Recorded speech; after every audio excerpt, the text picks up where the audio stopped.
first of all, more than 500,000 views for our video, which is of our drive from Bangalore to London. This is totally in length. Right, 500,000 is definitely not a small number.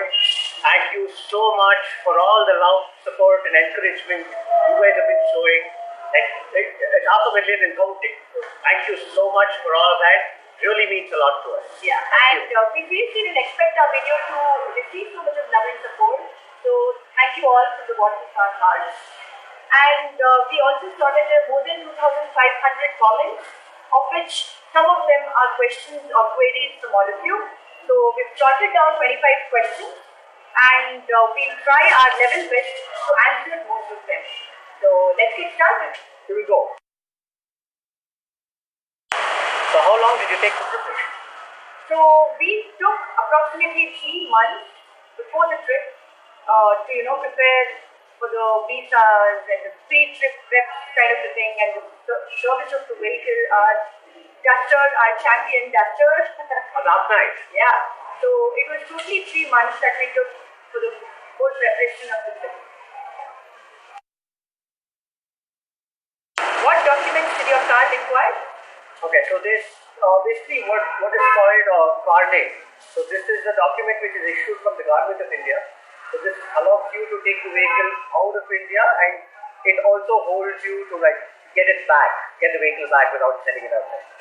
So this was one part of it. Of course, the vehicle permits. So every country has its own procedure. So we had to procure different permits for different countries with the car name, of course.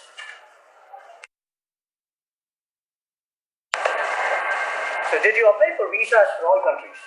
Yes, we did. All the European countries, we had applied for the single Schengen visa as required.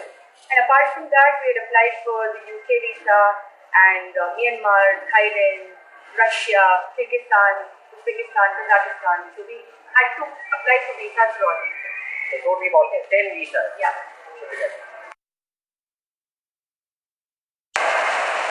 So the next one is, why did you exit India from the East? So there is one other option where you get onto the west side, you exit India from the west. So we probably this is to get the permits for all documentation part of it. This seems much better. The exit through the east seems much better than exiting through the west. Let's read this. So why did you decide to take the convoy? We had Duster. We have one. He's our champion. So why would we think of any other car other than Duster? So that's the only sole and whole reason that we took our dark night with us. So this, rather, he took us to this. Exactly. Well said. Yeah. So the next one is, did Renault pitch in any way? No, not really. They didn't. Okay. How about the border crossing experience? Totally awesome, very different. Some of them very tedious, took a lot of time, and some of them it usually used to take around 1 to 2 hours. And especially Uzbekistan, the border crossing took us 5 hours. We had to stay there, we had to wait there, we had to finish all the procedures, and it took around 5 hours for us to completely finish all the procedures, the customs and all of that, and get into Uzbekistan and out of Uzbekistan as well. So the procedures there were really strict. But otherwise, all of the countries we used to take around 1 to 2 hours. So yeah. The next question is really interesting. Somebody has asked us, why did you fly to London? Good question. Easy way out? Yeah, yes. But it so happens that driving is a passion. We really like what we do. Really like to drive. That's the whole reason. We drove to London. The answer is just passion. So what licenses did you use? So apart from the Indian license that we had to carry with us during this trip, we also had got our international driving permits, that's the IDP that we had to carry. But most of the places they just used to ask us for our Indian license, but otherwise it's the Indian license and the IDP that is required for this.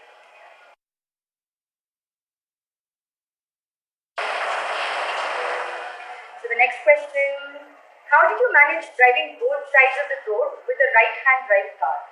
Very good question, and definitely an interesting thing too. So yeah, we were driving a right-hand drive car. So we had different places where we had to like change lanes. One country says by right, one country says by left. In fact, Myanmar to Thailand was very different. From Thailand to Laos again was different. So there's a bridge, there's a friendship bridge between Myanmar and Thailand. So the very interesting part here is you climb up the bridge on the right-hand side of the road, and you cross lanes on top of the bridge, and you get down from the left-hand side. It was a task with, I mean, the human mind is so adaptive, it gets adjusted to anything and everything very fast. It was definitely a very good experience. Okay, so how many liters of diesel did you consume? So we consumed, that is, the Duster consumed around 1,300 liters of diesel for the whole trip.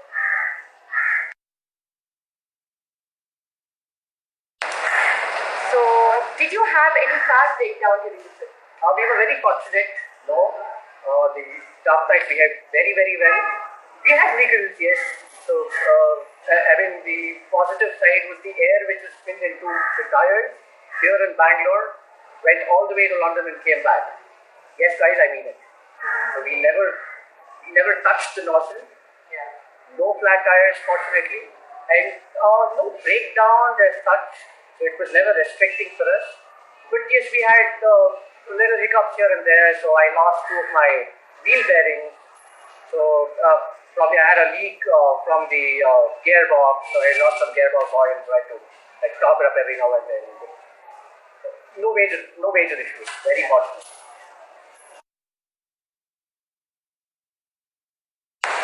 So were you carrying different currencies? Yeah, obviously we had to carry currencies of different countries, but prior to the trip we had currencies of some of the countries that we were about to visit, but all of the countries, as soon as we entered that particular country, we used to exchange money from dollars to the local currency that was there during that time. So yeah, we used to carry currencies of each and every country whenever we used to enter.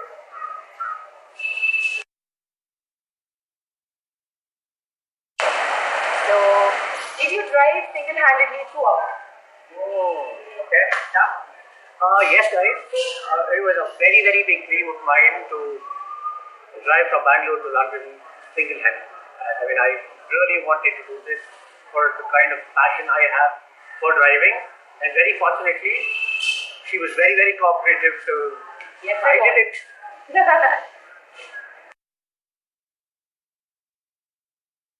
Which country gave you the best experience? I mean, every country was special in its own way, but the country in which we drove most of the way, most of the kilometers was in China. And China was really special in many ways, to be honest. And we got the opportunity to visit different cities in China and mingle into that culture, that amazing culture that they have. Got to try out different dishes, different food of theirs, local dishes, that. And we had a lot of time to gel with the local accent, the local Chinese people, and learn the history of the country, basically. So China was the most special among all the countries that we visited. But having said that, each and every country for us was really special. Yeah.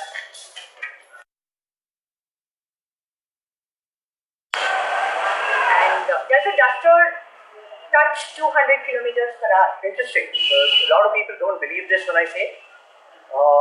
I had lots of questions on this. See, basically, number one, Duster does not have a speed limiter. So there's no cutoff.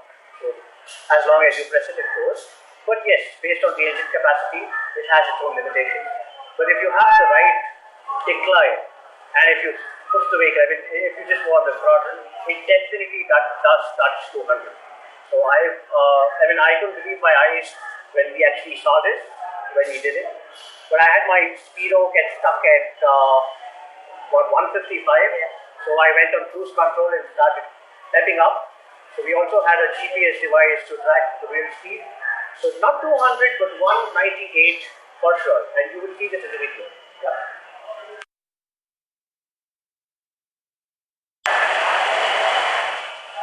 Okay. Did you ever cross any? What about that? Yes, we did. I mean, most of the trip, 90% of the trip was on road. But then after France, we had to cross the English Channel in order to get to London because there is no road which connects France to London. So we had to cross the English Channel with a ferry that is actually shown in the short film that we've done. So the crossing of the ferry, putting our cars to the ferry and crossing the English Channel to get into London was a compulsion. Otherwise, we would have loved to do it by road. We had no choice but to get on the ferry and cross the English Channel. That was the only water body that we came across with the boat. And as an experience, that was good. Yeah.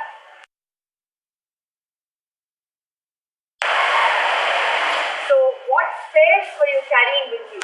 So we were carrying lots of car spares, meaning most of them were consumables. So we had right from the engine oil. I was running on synthetic engine oil, but from the spare engine oil to whatever, gearbox oil, the power steering, power fluid, everything. And over and above that, yes, a lot of other spares like the filters and stuff, oil filters, air filters and stuff. If you really want to know what exactly we carried, if you really have that interest, you can get into my Instagram page, nj_captures, and the very first or the second photograph which I've uploaded there talks about the spares. So you can definitely go there and check it out. NJ capsules, it is there.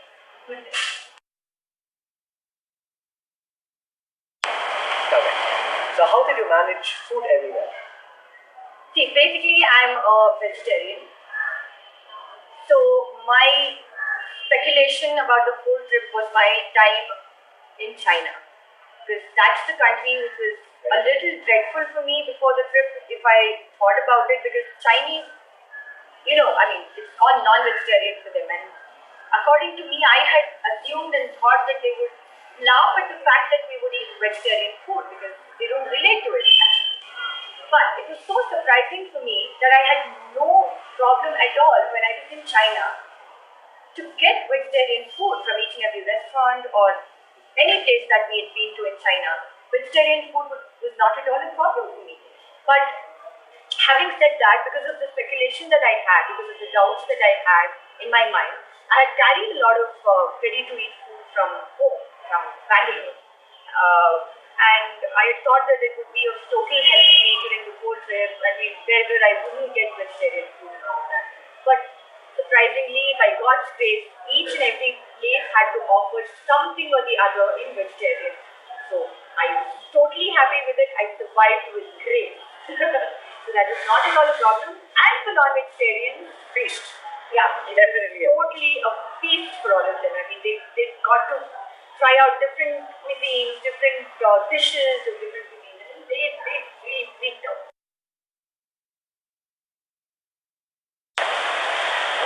Where did you service your car? Okay. One more interesting question. Okay. So, 20,000 kilometers, if you're running on synthetic engine oil, you wouldn't have to replace, you wouldn't need a refill of the oil at all.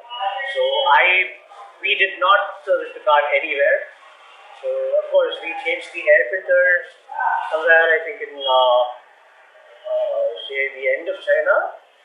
So, and no filling of the engine oil. Everything else went good. So absolutely no service at all anywhere. It was serviced back in Bangalore. Okay.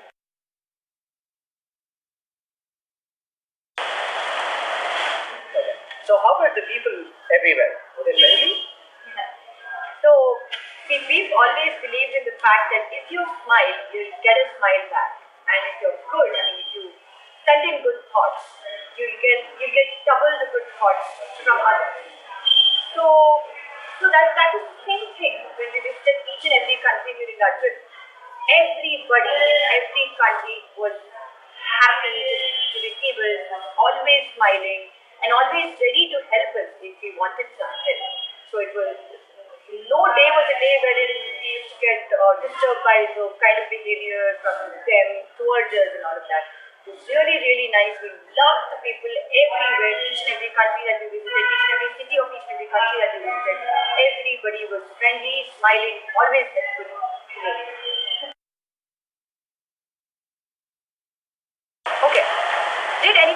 sponsor your drive? No guys, this was not a sponsor.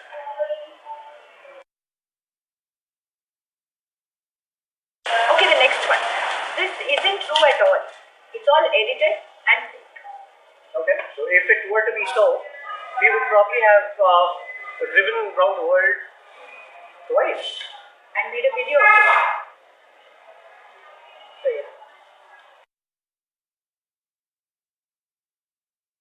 Okay, the next question. What? 55 days with wife? And you know what? So, okay, she's sitting right here, so I better keep quiet. Yes, 55 days with my wife. Okay, so now we come to the 25th question. So, what would be that one thing you would like to tell everyone after having done this ride? So, it's simple. We believe in the fact that it's just one life and we have to live it.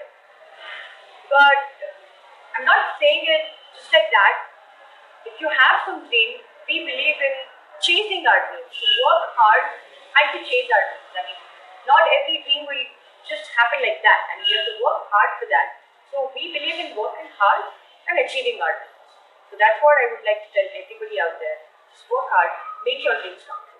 So, if I have to say something towards this question, yes, you got to think very, very well before you do anything in life. But at the same time, guys, you have a heart, you got to listen to your heart.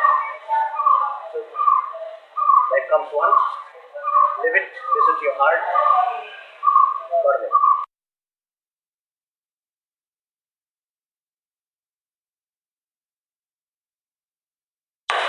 Okay, so these were the questions that we had jotted down, and we would also like to tell you that the full movie, which was promised during our short film, it's definitely going to come soon.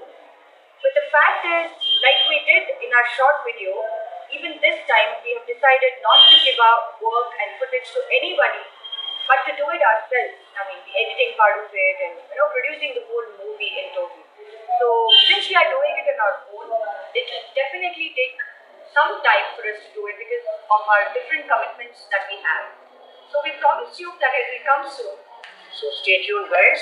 Thank you very, very much again for all the support, for all the love, for all the encouragement. It means a whole lot to us. Thank you. Thank you very much. Bye.